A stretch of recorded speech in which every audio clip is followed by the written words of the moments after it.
Republic Bharat Niva Bupa health insurance studio, तमाम बड़ी खबरों और अपडेट्स का एकमात्र न्यूज सेंटर। मैं हूं आपके साथ प्रियंका शर्मा। करते हैं बड़ी खबरों की शुरुआत और सबसे पहले आपको बताएंगे तुलसी पीठाधीश्वर स्वामी जगत गुरु रामभद्राचार्य जी ने रिपब्लिक भारत से एक्सक्लूसिव बातचीत की है और सीधे तौर पर अपनी राय रखी है प्रयागराज महाकुंभ पर, संभल पर और साथ ही सनातन बोर्ड पर भी। क्या कुछ कहा आपको सुनवाते हैं।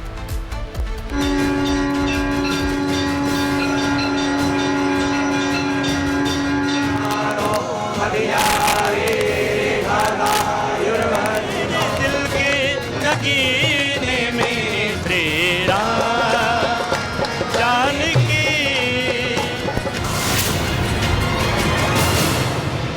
महाकुंभ की तैयारियां चल रही हैं, ऐसे में हमारे साथ तुलसी पीठाधीश्वर जगतगुरु रामभद्राचार्य जी हैं। उनसे बात करते हैं। पहले तो गुरु जी प्रणाम, चरण स्पर्श और आपको बहुत बहुत शुभकामनाएं, क्योंकि राम लला की द्वादशी प्रतिष्ठा का आज वर्षगांठ है। अनेक आशीर्वाद। नहीं मैं जी, मेरी तपस्या पूरी हुई। जी 1984 से हमने संघर्ष किया था, जब कोई नहीं था, तब मैं, अशोक जी और अवैद्यनाथ जी, इन 3 लोगों ने मिलकर संघर्ष प्रारंभ किया था और संघर्ष का प्रतिफल ये हुआ कि हम लोग जेल भी गए, डंडे भी खाए, सब कुछ हुआ, पर रामलला हमको मिल गए। और 22 जनवरी को हमने भगवान रामलला की प्राण प्रतिष्ठा कर ली। आज उनका प्रथम वर्ष दिवस है। मैं शुभकामना तो दे ही रहा हूँ।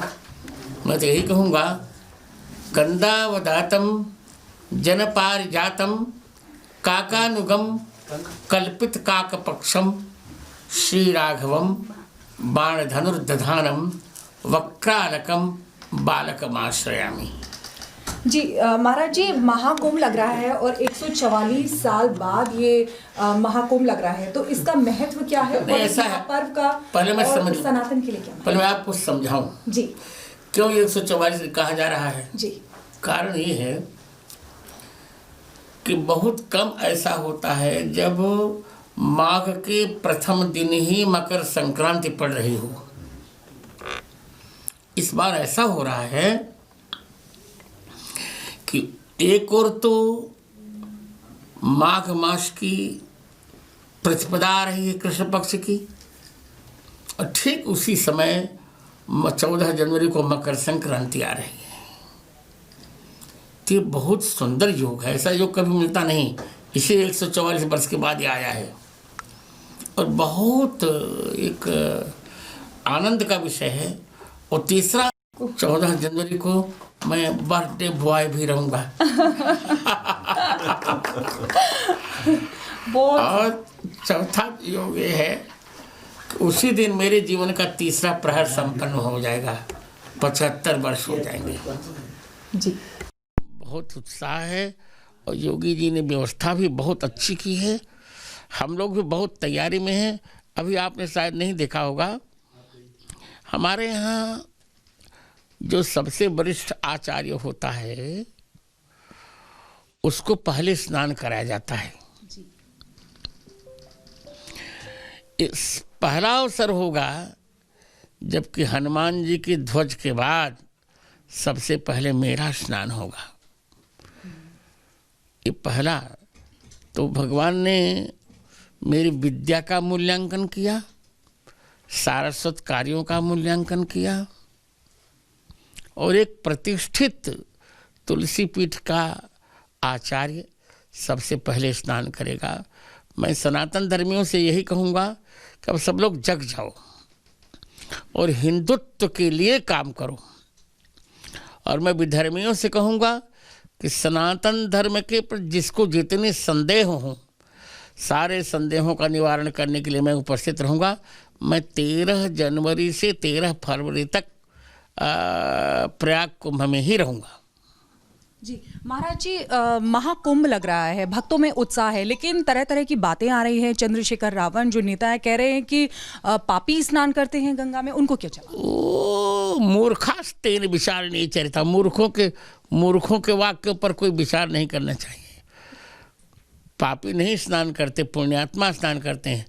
जिसका पुण्य होता वही गंगा में स्नान करने आता, पापी आते ही नहीं। पापवंत कर सहज स्वभाव, भजन मोर ते भाव न काऊ। पापी वहाँ कैसे जाएगा? महाराज जी, एक सवाल ये भी है मेरा कि महाकुंभ को लेकर कई तरह के बयान सामने आ रहे हैं, जिसमें मौलवी हैं बरेलवी, जिन्होंने कहा है कि ये जो जहाँ पे महाकुंभ हो रहा है वो वक्फ की जमीन है, जहाँ गंगा स्नान करें। उत्तर मैं दे रहा हूँ। मुस्लिम धर्म का उद्भव 1500 वर्ष पहले से हुआ है और कुंभ लग रहा है सतकृत युग से, करोड़ों वर्ष पहले से। तब कहाँ वक्त की जमीन थी ये? इसे उनकी केवल शरारत है, केवल शरारत और कटुता फैलाने का उनका कार्य, ऐसा कुछ नहीं। इस पर सरकार को कठोर कार्यवाही करनी चाहिए, उन्हें उचित दंड मिलना चाहिए। जी महाराज जी, अब थोड़ी बात संभल की भी कर लेते हैं, क्योंकि संभल करिए। जी, संभल में जो साक्ष्य मिल रहे हैं, मंदिर मस्जिद विवाद है जिसमें साक्ष्य मिल रहे हैं, हिंदू देवी देवताओं के चिन्ह मिल रहे हैं, लेकिन वहाँ एक पक्ष है, विशेष पक्ष, जो हवा एक तरीके से बना रहा है। लेकिन रिपब्लिक भारत के कॉन्क्लेव में जब मुख्यमंत्री योगी आदित्यनाथ आए तो उन्होंने कहा इसके लिए सर्जरी बहुत ज़रूरी है। मैं भी यही कह रहा हूँ। देखिए, संभल के जो कलेक्टर हैं वे मेरे व्यक्तिगत शिष्य हैं, राजेंद्र पैसिया। उनका ये कहना है कि हमने वैसे तो खुदाई की नहीं, जिनकी ज़मीन मुसलमानों ने अधिग्रहित की थी उन्होंने हमको एप्लीकेशन दिया कि हमारी ज़मीन इन्होंने ले ली है, हमें दिलाई जाए, तब हमने खुदाई की।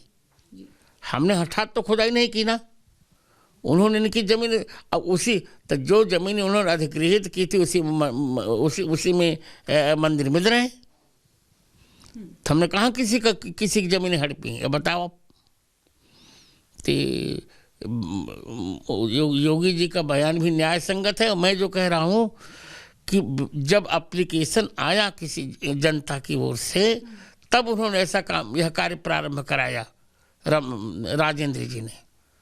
तो मिल रहे हैं तो हम उसे हम लेंगे। अच्छा, वक्फ बोर्ड लगा, सनातन बोर्ड की भी मांग उठ रही है, तो क्या इस पर भी मंथन वहाँ महाकुंभ में होगा और ये कितना? इसका उत्तर धर्म संसद के पश्चात ही दूंगा, अभी प्रतीक्षा कीजिए। ठीक है महाराज जी, एक चीज़ और, उस समय जब रामलला की प्राण प्रतिष्ठा होनी थी तो कई लोग कह रहे थे कि स्कूल बनवाने चाहिए, कॉलेज बनवाने चाहिए, जिससे रोजगार आएगा। लेकिन अब जबकि अब वही लोग जो उस समय स्कूल कॉलेज बनवाना चाहते थे वो अब कचौड़ी की दुकान यहाँ पर लगाना चाहते हैं, उनको लग रहा है कि रोजगार अब यहाँ पर मिल ही रहा है। अब आप सोचिए कि 1 वर्ष में 3 करोड़ रुपये चढ़ावाया उनका रामलला का। और रामलला जी इतने सुंदर, इतने मोहक हैं कि नास्तिक से नास्तिक उनके चरण में झुक जाता है।